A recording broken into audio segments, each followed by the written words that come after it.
Welcome, 203K and NAFAC all-member Power Team members. Thank you so much for watching this brief training video. I want to show you how to be able to use the WebinarJam program, which is what we'll be using for all of our upcoming events.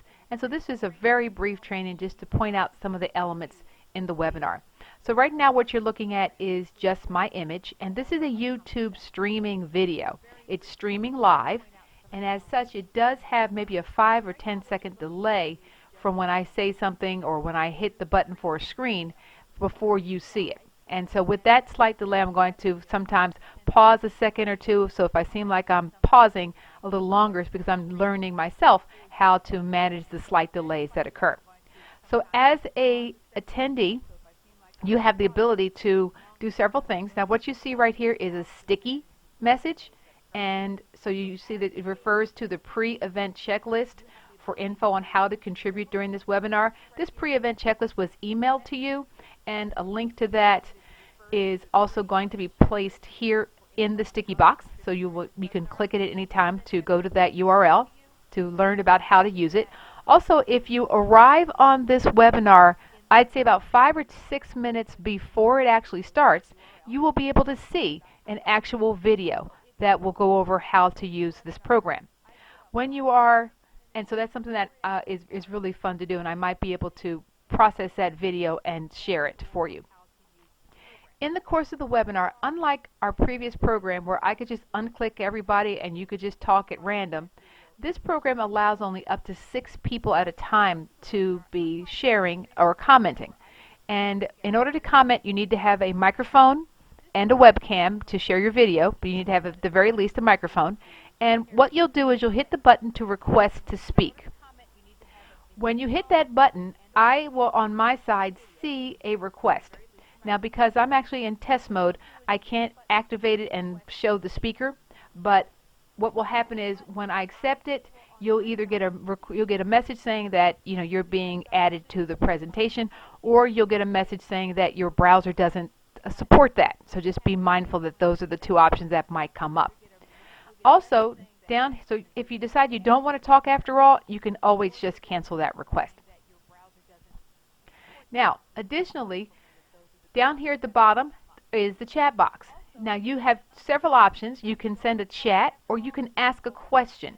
And if you are asking a question, it will show up on my screen differently, which is great because I can distinguish between just someone giving a comment or asking a question. So always in this little bubble, you can change it from chat to question. And that information is listed on the sticky message above. So if you hit add a question and then you type,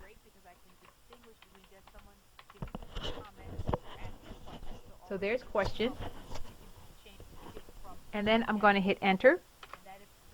And now that question has been sent from me. I can edit my question or I can delete it. I can erase it if I want to. I can choose to send it to everyone, well, since it's just me on the webinar, or you can choose to send it to a presenter. So now there are more than several people on the call and you want a private message sent to me as a presenter, you can select presenter. Okay? So now over on my side of the screen, I actually have a message that comes up and I see a question, and so I actually can now view the questions. So that shows me what the question is, and here I actually can write a response.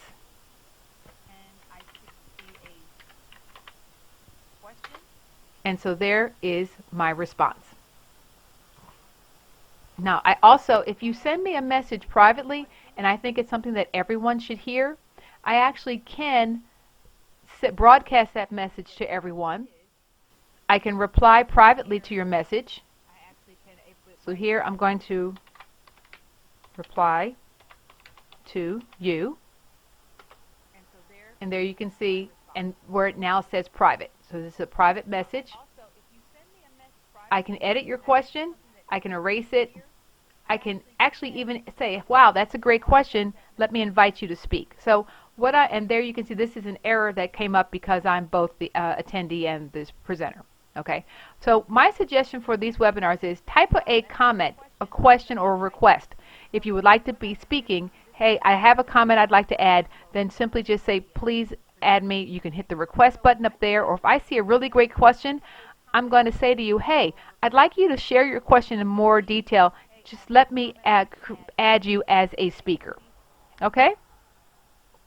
All right, and so at that point, I can even send you an email to the email account on file with the message so that you have it in an email format. So I might just simply say, regarding your message, and I can send an email to you. So I have a lot of features that did not exist before, and since this is a live streaming video, when it is concluded and finished processing, it's going to be immediately available. So I hope you all will enjoy working with this program, and there's a pre-event checklist that we have created for you, so look for that in your inbox, in your email, and I'll see you on the webinar. Thank you.